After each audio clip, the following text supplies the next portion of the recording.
Estimation of parameters of LST. लेटेंस के design के पैरामीटर्स फाइंड करने हैं, उसकी एस्टिमेशन हम करेंगे।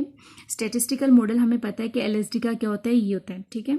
और जब इसका एस्टिमेटेड मॉडल है वो हमारे पास ये होता है, जिसमें हमारे पास ये हैट आ जाती हैं।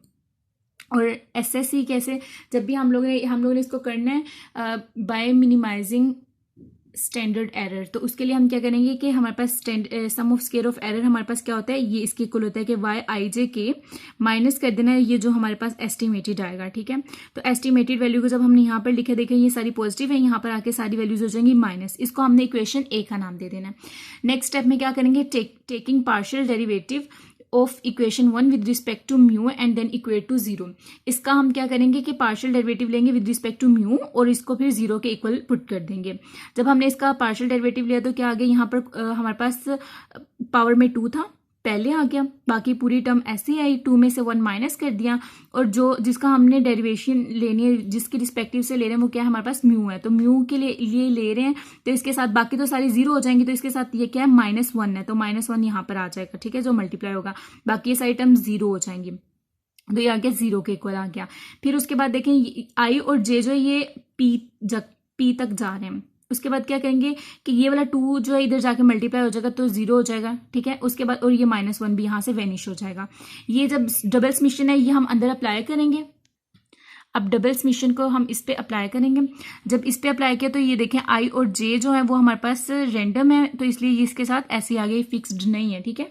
अब म्यू यहाँ पर फिक्स्ड है, तो ये वाला जो है ऊपर क्या टर्म है पी, तो ये एक पी आ जाएगा। फिर दोबारा जब इस पे मल्टीप्लाई होगा, ये देखें यहाँ पर नेक्स्ट किया हुआ है, ठीक है, जब दोबारा करेंगे तो फिर हमारे पास डबल पी आ जाएगा। फिर इस तरह जब ये दोनों पी और पी मिलके यहाँ पर पी स्क्वायर बन जाएगा। जब इसको यहाँ पर अप्लाई किया तो आई है, तो यानी कि समेशन आई जो है वो तो इसके साथ वैसे ही आ जाएगा, और जो दूसरा होगा हमारे पास जे होगा, उसका जो पी होगा वो इसके साथ मल्टीप्लाई हो जाएगा। इसी तरीके से जब ये समेशन जे पे अप्लाई होगा तो क्या होगा कि हमारे पास जो सी जे पे अप्लाई होगा तो समेशन जे जो है वो ऐसे ही आ जाएगा, और आई का जो पी होगा वो इसके साथ मल्टीप्लाई हो जाएगा। और इसी तरह अब ये के है, तो हमारे पास पी जो होते हैं वो के इक्वल होते हैं, तो इसमें से कोई सा भी एक जो है वो हम उसको एज्यूम कर लेंगे कि वो हमारे पास के है, ठीक है, तो वो एक अप्लाई हो जाएगा और जो एक आएगा वो उसके साथ मल्टीप्लाई हो जाएगा, पी आ जाएगा। इस तरीके से अब ये देखें ये इक्वल टू 0 है, तो ये जब ये सारी टर्म इक्वल की दूसरी साइड पे जाएंगी तो वो क्या हो जाएंगी, पॉजिटिव हो जाएंगी, ठीक है। इसको और कुछ भी नहीं किया हुआ, आप इसको इक्वेशन 1 का नाम दे दें। अब नेक्स्ट देखें कि हमने रोज के लिए करना है, तो सबसे पहले हम एक्सपेंड करेंगे अपने इस टर्म को, ठीक है। जब हम इसको एक्सपेंड करेंगे तो हमारे पास समेशन जे की जो टर्म है वो अप्लाई हो जाएगी, इनके समेशन जे हर एक के साथ आएगा, और आई की वेरिएशन होती जाएगी। आई की वेरिएशन कैसे होगी, यहाँ पर पहले 1 आ जाएगा, फिर यहाँ पर आई 2 आ जाएगा, यहाँ पर आई की जगह हम आई लगा देंगे और फिर आई की जगह पी लगा देंगे, ठीक है, और बाकी जे जो है वो सेम रहेगा। इसी तरह जहां जहां आई था, ये देखें यहाँ पर आई था तो यहाँ पर क्या आ जाएगा 1, फिर यहाँ पर 2, और इस तरह यहाँ पर आई और यहाँ पर पी आ जाएगा, बाकी सारी वैल्यूज सेम रहेंगी। और इसको एक्सपेंडेड फॉर्म पिछले जो हम लोगों ने एस्टिमेशन ऑफ पैरामीटर्स किए थे आरसीबीडी के, उसमें ये डिटेल से बताए गए थे कि किस तरह से ओपन होते हैं।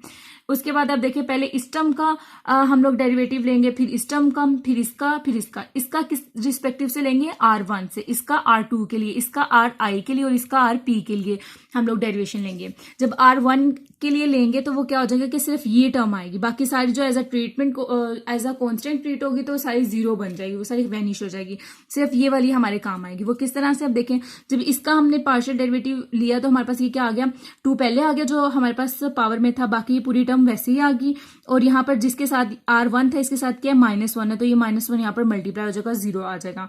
अब ये वाली टर्म जब ये समेशन इस पे अप्लाई होगा तो क्या हो जाएगा, 2 और ये -1 तो 0 हो जाएगा। उसके बाद जब समेशन अप्लाई होगा तो हमारे पास ये क्या आ जाएगा, समेशन जे ऐसे ही आ जाएगा। यहाँ पर क्या आ जाएगा, समेशन, यहाँ पर एक स्टेप मिसिंग है, यहाँ पर डायरेक्ट किया हुआ है, ठीक है। तो समेशन जे जो है, अब देखें यहाँ पर म्यू है, तो म्यू हमारे पास क्या है, कांस्टेंट है, तो इसलिए इस पे अप्लाई नहीं होगा, तो ये क्या बन जाएगा, पी की टर्म तक जा रहा है तो यहाँ पर पी मल्टीप्लाई हो जाएगा। इस तरह ये आई है तो यहाँ पर भी पी क्या हो जाएगा, मल्टीप्लाई हो जाएगा। यहाँ पर समेशन ये एज इट इज ऐसे अप्लाई हो जाएगा, और यहाँ पर समेशन जो है वो के बन जाएगा और अप्लाई हो जाएगा। और फिर जब ये नेगेटिव वैल्यूज हैं ये दूसरी साइड पे जाएंगे तो ये सारी वैल्यूज पॉजिटिव हो जाएंगी। सिमिलरली इसी को आप देखते हुए आप क्या करेंगे, जब आप R2 के लिए लेंगे तो जहां जहां R की वैल्यू 1 है वहां वहां 2 हो जाएगी। यहाँ पर Y1 था तो यहाँ पर 2 आ जाएगा, यानी कि जहां पर I की वैल्यूज थी वहां पर आपने 2 रिप्लेस कर देना, बाकी सारी स्टेटमेंट ऐसे लिख देना। इसी तरह जब विद रिस्पेक्ट टू I लेंगे तो हम क्या करेंगे, जहां जहां हमारे पास 2 था वहां वहां हम I पुट कर देंगे, ठीक है, बाकी सारी टर्म वैसे रहेगी। और जब हम P के लिए करेंगे तो जहां जहां हमारे पास I था वहां वहां हम P पुट कर देंगे, ठीक है, बाकी सारी टर्म ऐसे रहेंगे। यहां से हम इसको इक्वेशन 1 या I कंसिडर कर लेते हैं, ठीक है। इसको हम क्या करेंगे, अब sum over P equation we have by y I, जो हमने लास्ट टाइम I ली थी इक्वेशन, इसको हम क्या करेंगे, इसमें हम P इक्वेशन जो है वो ऐड कर देंगे, इनके समेशन अप्लाई कर देंगे। जब समेशन अप्लाई करेंगे तो यहाँ पर क्या हो जाएगा कि ये देखिए ये वाली थी ना, इधर आ जाएगा P स्क्वायर आ जाएगा, इधर समेशन I अप्लाई हो जाएगा, इधर हमारे पास क्या आ जाएगा P आ जाएगा, और साथ वहां पर हमारे पास क्या आ जाएगा P आ जाएगा, ठीक है, क्योंकि समेशन वहां पर पहले ही अप्लाई हुआ था। तो ये यहाँ पर इक्वेशन 2 हम इसको नाम दे देंगे, ठीक है। अब इक्वेशन 1 और इक्वेशन 2 जो है वो हमारे पास सेम आ रही है। उसके बाद दोबारा हम 4 कॉलम्स के लिए लेंगे, फिर 4 ट्रीटमेंट्स के लिए। तो जब हमने कॉलम्स के लिए एक्सपेंड किया तो हमारे पास क्या आ जाएगा, पहले हमने यहाँ पर सिर्फ J रहने दिया था, लेकिन अब यहाँ पर हम सिर्फ I रहने देंगे, ठीक है, समेशन I रहेगा, और जहां जहां J की वैल्यूज हैं वहां पर हम 1 2 3 फिर सो ऑन I और फिर उसके बाद P तक जो वैल्यू वो पुट कर देंगे, ठीक है, बाकी यहाँ पर स्केयर रहेगा। फिर हम पार्शियल डेरिवेटिव लेंगे with respect to Y with respect to C1 के लिए, ठीक है। तो ये C1 के लिए जब हमने लिए तो यहाँ पर देखिए सिर्फ ये टर्म जो ट्रीट होगी, बाकी सारी 0 बन जाएंगी। तो इसका जब आप पार्शियल डेरिवेटिव लेंगे तो आपके पास ये वैल्यू आ जाएगी, और इसी तरीके से ये यहाँ पर एक स्टेप डायरेक्ट किया हुआ है। दूसरी तरफ जाएंगे तो ये सारी वैल्यू जो नेगेटिव थी ये पॉजिटिव हो जाएंगी। पॉजिटिव होने के बाद यहाँ पर देखें कि हमारे पास सिमिलरली इसी को अब मैच करते हुए जब हमारे पास C2 होगा तो जहां जहां 1 था वहां वहां 2 पुट कर देंगे, बाकी ये आपके पास इक्वेशन आ जाएगी। इसी तरह जब आप जहां जहां 2 था वहां वहां J पुट करेंगे तो आपके पास ये वैल्यू आ जाएगी, और फिर जब P पुट करेंगे तो आपके पास ये आ जाएगी। यहाँ पर इक्वेशन 3 जो है ये आप यहाँ पर इसको मार्क कर लेंगे, सॉरी इक्वेशन 2 को मार्क कर लेंगे, और फिर इसको आप क्या करेंगे कि P इक्वेशन इसको जब सम ओवर करेंगे तो हम आपके पास फिर वही इक्वेशन आएगी जो 1 2 और 3 है। तो अभी तक हमारे पास कोई भी पैरामीटर नहीं आया है, ठीक है, क्योंकि जो इक्वेशन आ रही है वो बिल्कुल सेम आ रही है। तो फिर दोबारा क्या करेंगे, 4 ट्रीटमेंट, ये सारा प्रोसीजर ट्रीटमेंट के लिए दोबारा करेंगे, ठीक है, सेम है, इसलिए मैं इसको एक्सप्लेन नहीं कर रही। बाद में आप देखेंगे ये इक्वेशन जो 3 यहाँ पर हम मार्क करेंगे, इसको दोबारा से हम क्या करेंगे, इसको सम ओवर कर लेंगे पीज इक्वेशन में, तो हमारे पास दोबारा से ये इक्वेशन बन जाएगी। तो हमारे पास 1 2 3 इक्वेशन जो है वो हमारे पास आ जाएंगी, सेम हो जाएंगी। ये देखें ये हमारे पास सेम आ गई है।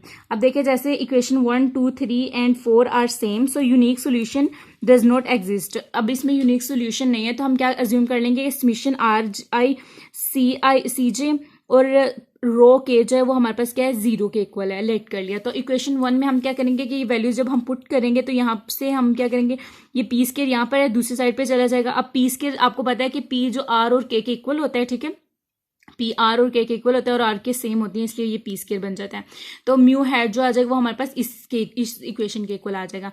फिर हम क्या करेंगे, जो इक्वेशन I जो हमने मार्क की थी लास्ट टाइम, ठीक है, ये वाली, इसमें हम क्या करेंगे, ये वैल्यूज पुट कर देंगे जिसमें हमारे पास समेशन CJ की वैल्यू 0 आएगी और समेशन रो की वो हम 0 पुट कर देंगे, बाकी ये 2 टर्म्स आ जाएंगी। इधर से आप P कॉमन ले लेंगे और यहाँ पर ये वैल्यू आ जाएगी। इसके बाद R ये वाली P इधर जाके डिवाइड हो जाएगा, यहाँ पर R ये वाला जो म्यू यहाँ पर पॉजिटिव है दूसरी साइड पे जाके नेगेटिव हो जाएगा, और R नेगेटिव म्यू I जो म्यू हेड का जो हमारे पास वैल्यू है वो यहाँ पर हम पुट कर देंगे, तो ये हमारे पास RI का फॉर्मूला आ जाएगा, उसके एस्टिमेट फाइंड हो जाएंगे।